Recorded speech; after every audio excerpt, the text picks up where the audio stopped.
What I want you to think about REISift as a platform is that its purpose and its intent is to take all the prospects that you have and be able to convert it to leads in a repeatable, efficient way with as much clarity as possible, as cheap as possible, okay, at scale, and then to take those leads and convert them into revenue over time.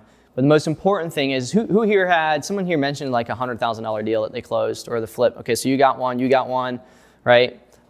Something that's really important to me is being able to there's two things. Number one, if you lose a deal, which I'm sure all of us have seen deals that we've lost that we know we're marketing to.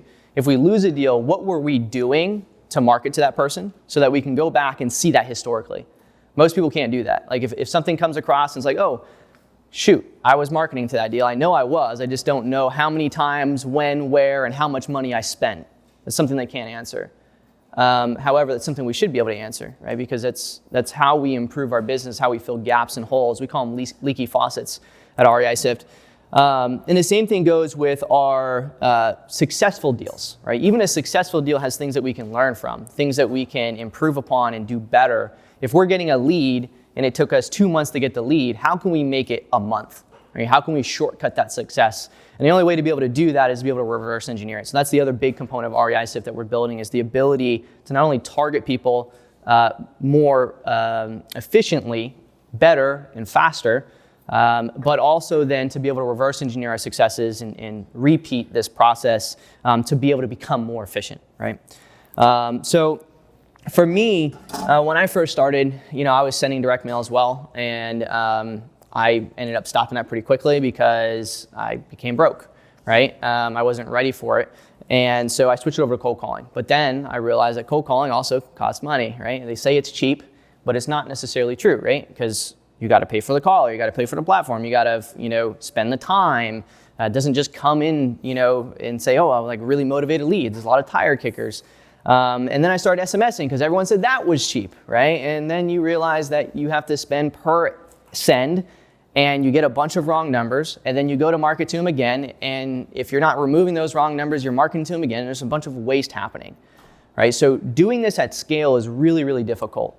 And if you don't think about the process that I'm about to kind of show you guys in some of these systems, what's going to end up happening is you're going to end up starting the market, and then in 3 months from now, you're going to either have extreme success or you're going to have lack of success, and you're going to think it's the marketing, and that's not the case.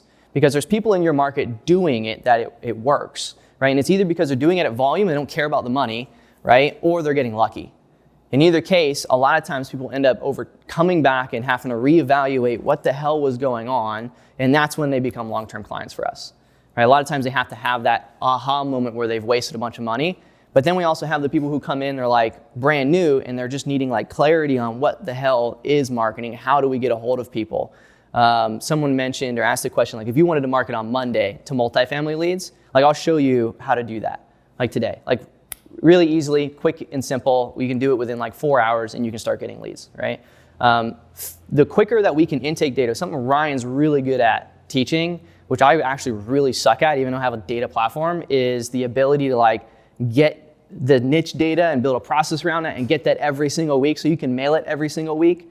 Like that process is key. First to market is one of the most important things you can ever do in your business, no matter what industry it's in. The sooner that I can tell you that I can solve your problem in real estate before this guy does, one of my competitors, the better advantage I have to be able to be the credible factor for you, right? The same thing comes with probate families and tax delinquent individuals, right? The sooner you can be that first person, the better, but most people don't have that process. See, when you're marketing, you're playing a data catch-up game, right? Because all of us get into the industry and we buy like 5,000 or 10,000 records, right? And after we buy those, we're like trying to market to all of those individuals, and then we go and we buy more data and it continues to be a thing, right? In all reality, what it really should be is it should be cool. I have like 4,000 probates. I'm gonna market to all 4,000. I'm gonna play catch up because these could have been probates from 2 years ago, 3 years ago, 2 months ago, who knows? I'm playing catch up. I need to figure out every one of those 4,000 what their status is, and now on a weekly basis, I wanna be first to market.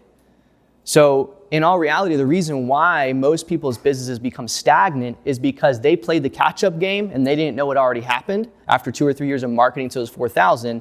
So if they've degraded the list and they're not accurately, properly bringing in that new 100 records a month, and so their business goes down, I think it's a problem. But all reality, they caught up to the data, and now they're only marketing to 100 new people every single month.